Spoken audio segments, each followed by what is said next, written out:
स्वागत है आप सबका हमारे YouTube चैनल क्विक केमिस्ट्री में। मैं सचिन आपका फिर से एक बार अपने YouTube चैनल में स्वागत करता हूं।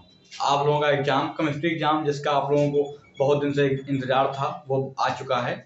वो जो कि आप जानते हैं 4 मार्च को है, अर्थात परसों है। उसी से रिलेटेड मैं आज ये वीडियो बनाने जा रहा हूँ। इसमें हम बात क्या करेंगे, इसमें हम बात करेंगे कुछ इंपॉर्टेंट चीज़ों के बारे में जो आपको एग्जाम में ध्यान रखनी है, और कुछ चीज़ें जो आपको करनी है एग्जाम में, कुछ चीज़ें आपको अवॉइड करनी है। उसी से रिलेटेड हम आज इस वीडियो में बात करने वाले हैं। तो इसलिए मैंने बोर्ड पर भी अपनी बातें लिख दी हैं। तो आइए अपना वीडियो शुरू करते हैं। तो important topics to be remember, important points जो आपको ध्यान रखने हैं एग्जाम में। सबसे पहले तो आपको क्या करना है, घबराना नहीं है। डोंट टेक स्ट्रेस, अर्थात मतलब आपको टेंशन नहीं लेनी है एग्जाम। जैसे एग्जाम आपका कोई कैसा कठिन आए, सरल आए, या फिर आपकी तैयारी हुई है या नहीं हुई है, ये इसका आप बहुत ज्यादा औचित्य बचा नहीं, क्योंकि एक दिन में आप कुछ नहीं कर सकते। एक दिन में आप केवल जो आपने पहले से ऑलरेडी पढ़ रखा है उसी को आप रिवाइज कर सकते हैं। MS धोनी का एक बहुत अच्छा डायलॉग है, मुझे बहुत पसंद है। वो कहते हैं कि अगर आपने साल भर बैटिंग की है और आप एक दिन नेट प्रैक्टिस नहीं करते हैं तो आपको ज्यादा फर्क नहीं पड़ेगा। और अगर आपने साल भर पढ़ाई की है और एक दिन नहीं कर रहे हैं पढ़ाई, तब भी आपको ज्यादा फर्क नहीं पड़ेगा। और आपने साल भर पढ़ाई नहीं की है फिर भी एक दिन से आपको ज्यादा फर्क पड़ने वाला है नहीं। इसलिए मेरे कहने का मतलब यह है कि एक दिन में आप बहुत ज्यादा पढ़ नहीं सकते हैं। एक दिन में आप उतना ही पढ़ सकते हैं, केवल रिवाइज कर सकते हैं। मान लीजिए आपने कोई टॉपिक्स या फिर आपने अच्छे से साल भर मेहनत की है तो उसको आप रिवीजन कर सकते हैं, अच्छे से रिवीजन पर टाइम दे सकते हैं। तो पहला हो गया आपका डोंट टेक स्ट्रेस, कि मतलब आपको टेंशन नहीं लेनी है। आपने जितना पढ़ा हुआ है उस पर जो है आपको विश्वास रखना है। विश्वास रखना मतलब जैसे आपने कुछ चीजें पढ़ी हुई हैं, आपने कुछ चैप्टर्स पढ़े हुए हैं, कुछ इंपॉर्टेंट टॉपिक्स पढ़े हुए हैं, PYQs लगाए हुए हैं और मॉडल पेपर सॉल्व किए हैं, तो उन पर आप भरोसा रखिए, उन्हीं में से आपका पेपर आने वाला है। और उतना पेपर कठिन भी नहीं आता है, इसलिए आपको ज्यादा स्ट्रेस लेने की आवश्यकता है नहीं।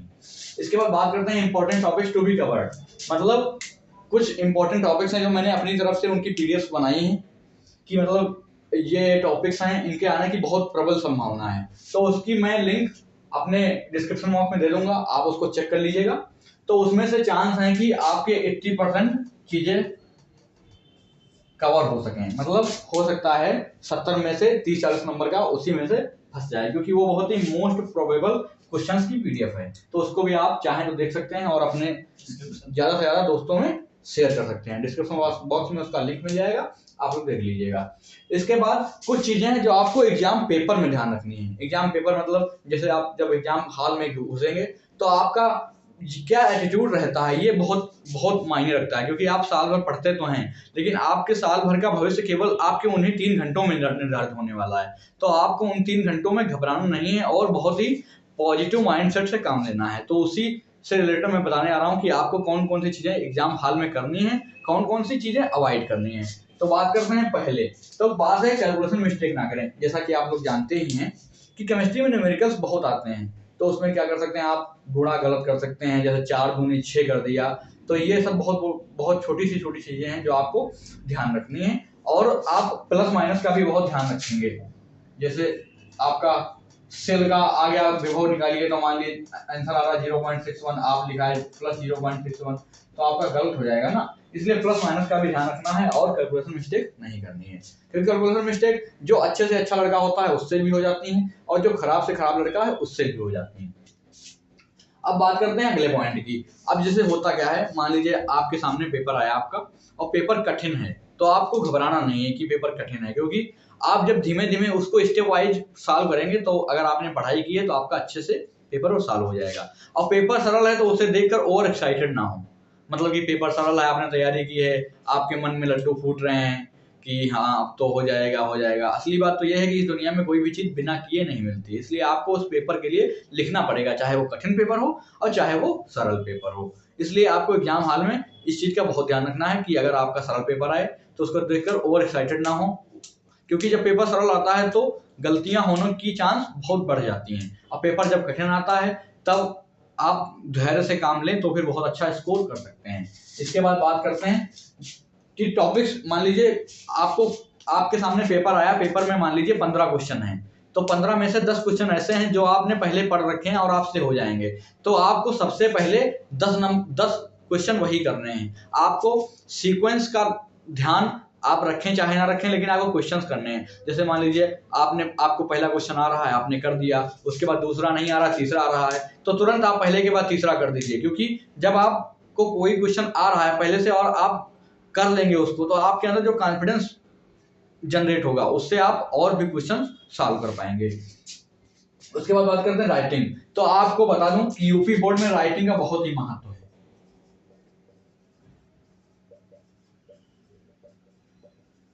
राइटिंग वो है जो आपको विजयी बना सकती है, वही आपको पराजित कर सकती है। चाहे जितना अच्छा लड़का हो, अगर उसकी राइटिंग अच्छी नहीं है तो उसके नंबर 5% उसके एक्सपेक्टेड जितना वो हकदार होगा उससे जरूर कम आएंगे, क्योंकि राइटिंग का बहुत बड़ा इफेक्ट पड़ता है।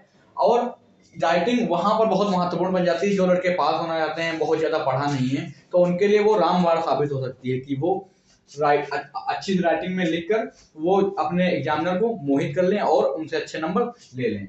तो होता क्या है, जैसे मान लीजिए आपके सामने कोई भी प्रश्न आया, मान लीजिए आई स्वर्ण संख्या की परिभाषा लिखिए, तो आपको उसकी परिभाषा लिखनी है अच्छे से, वो भी अच्छी राइटिंग में। और मान लीजिए किसी को वो क्वेश्चन नहीं आ रहा, स्वर्ण संख्या नहीं आ रही है, तो आप केमिस्ट्री से रिलेटेड कुछ भी लिख सकते हैं उसमें। अगर आपकी किस्मत होगी तो हो सकता है आपको एग्जामिनर नंबर दे दे, क्योंकि खाली पेज छोड़ने के बजाय अगर आप कॉपी में कुछ ना कुछ लिख देंगे तो आपको जरूर उसका फायदा मिलेगा। इसके बाद करते हैं कोई भी प्रश्न ना छोड़े। तो मैंने भी आपको बता दिया बात कि आपको प्रश्न कोई भी छोड़ना नहीं है। केमिस्ट्री से रिलेटेड कुछ भी आपको अगर आता है तो आप जरूर लिख दें, अगर आपकी किस्मत होगी तो आपको नंबर मिल जाएंगे। बात करते हैं उदाहरण जरूर दें। अब जैसे होता क्या है कि पेपर में परिभाषाएं आती हैं कि स्वर्ण संख्या में परिभाषा पूछ लिया कि स्वर्ण संख्या की परिभाषा बताइए, तो आपका परिभाषा तो आप लिखेंगे, साथ में उदाहरण भी दे देंगे कि एल्यूमिनियम 3+ की स्वर्ण संख्या की संख्या इतनी होती है, या फिर जिलेटिन की सबसे ज्यादा होती है। तो आपको ये बहुत ध्यान रखना है परीक्षा में कि आप उदाहरण देना ना भूलें, क्योंकि उदाहरण से होता क्या है कि एग्जामिनर पर आपका बहुत एक विशिष्ट प्रभाव पड़ता है, जिससे वो समझ जाता है कि अच्छा लड़का है, उसको अच्छे नंबर देने चाहिए। क्योंकि अल्टीमेटली इतने सारे लड़के काफी लिखते हैं, तो फिर अगर आप में कुछ अलग क्वालिटी नहीं है तो आपको एग्जामिनर कैसे अच्छे नंबर दे पाएगा। इसलिए अपनी कॉपी को थोड़ा सा अलग बनाएं। और अभी इससे रिलेटेड और भी आगे बताऊंगा बातें, आप लोग वीडियो में बने रहिए। करते हैं प्रश्न पत्र की। तो क्वेश्चन पेपर में आपका क्या होगा, 3 टाइप्स के क्वेश्चन आएंगे। एक इजी होगा, एक मॉडरेट होगा, एक हार्ड होगा।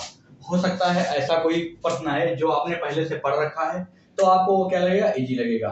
कोई ऐसा प्रश्न है जो आपने पढ़ रखा है लेकिन हल्का सा भूल गए, तो वो मॉडरेट टाइप में आ जाएगा। और ऐसा प्रश्न जो आपने पहले ना पढ़ा हो या ज्यादा कठिन हो, तो वो हार्ड में आ जाएगा। तो इन क्वेश्चन को हैंडल कैसे करना है, तो मेरी राय ये है कि सबसे पहली बार इजी क्वेश्चन को करें। मान लीजिए आपके क्वेश्चन पेपर में 15 क्वेश्चन है, 15 में से आपके इजी आ गए 7, मॉडरेट आ गए 5, 3 आ गए हार्ड। तो आपको करना क्या है, सबसे पहले इन 7 को निपटाना है। जब इन 7 को आप निपटा देंगे तो आपके अंदर थोड़ा सा कॉन्फिडेंस बिल्डअप हो जाएगा कि इन 7 से मिलने वाले नंबर जो आपके होंगे, जो 30 या फिर 35 नंबर हों, वो आपके पक्के हैं। और जब आपके अंदर कॉन्फिडेंस डेवलप हो जाएगा, क्योंकि अल्टीमेटली जो कॉन्फिडेंस है ना, ये बहुत बड़ा रोल प्ले करता है आपके एग्जाम में। तो आपके जब इजी क्वेश्चन हो जाए तो आप मॉडरेट की तरफ जाएंगे। अब मॉडरेट में आपको करना क्या है कि आप सवाल देखेंगे, आपने जितना भी पढ़ा हुआ है उसको अच्छे से सोचेंगे, दिमाग में थोड़ा सा सर्कुलेट करेंगे, उससे हो सकता है आपको कॉन्सेप्ट समझ में आ जाए और आप उसको लगा दें।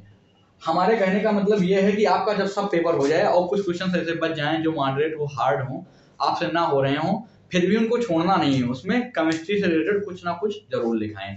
अब अगर बात करते हैं उन बच्चों की जो अच्छे नंबर आ जाते हैं, गुड मार्क्स, तो उनको करना क्या है, उनको अपनी कॉपी को सबसे अलग बनाना है, विशेष बनाना है कॉपी को। अब विशेष कॉपी को कैसे बनाएंगे, नंबर 1 राइटिंग अच्छी लिखनी है, नंबर 2 रासायनिक समीकरण का यूज जरूर करें। जैसे आपके में केवल परिभाषा पूछ लिया, फिर भी आप रासायनिक समीकरण दे दें, जिससे आपको 2 में 2 नंबर दे सके वो। रासायनिक समीकरण जरूर लिखें, जरूर लिखें। न्यूमेरिकल्स में मात्रक का ध्यान रखें,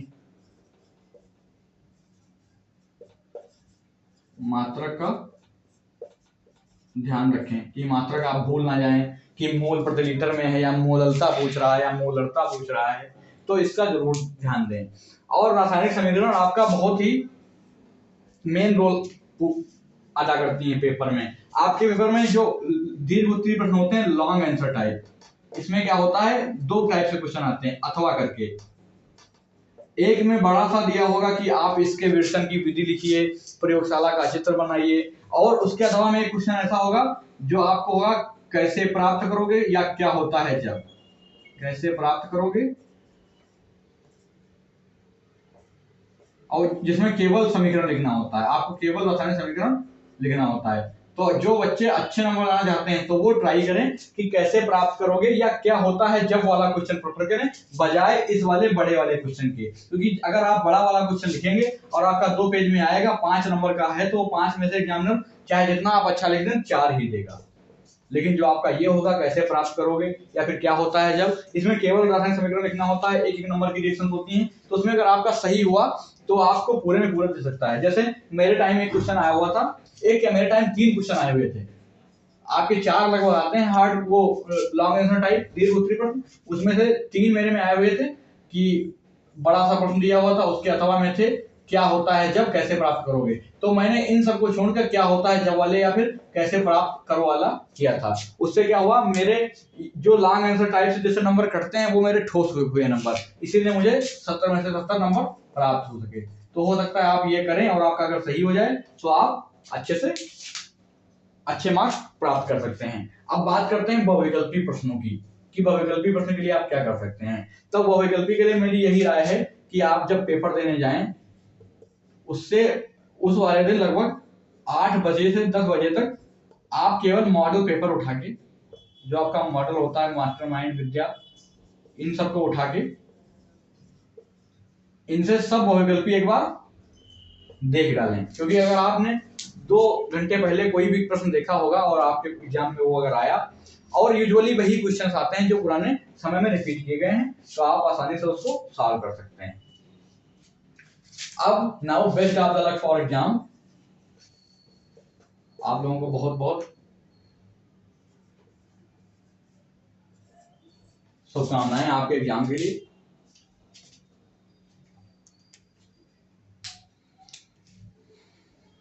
और जो इंपॉर्टेंट क्वेश्चंस की पीडीएफ है उसकी लिंक मैं डिस्क्रिप्शन में दे दूंगा, आप लोग उसको डाउनलोड कर सकते हैं, अपने दोस्तों में शेयर करें और हमारा चैनल शेयर करें, वीडियो को सब्सक्राइब करें। वीडियो पसंद आया हो तो लाइक करें। धन्यवाद।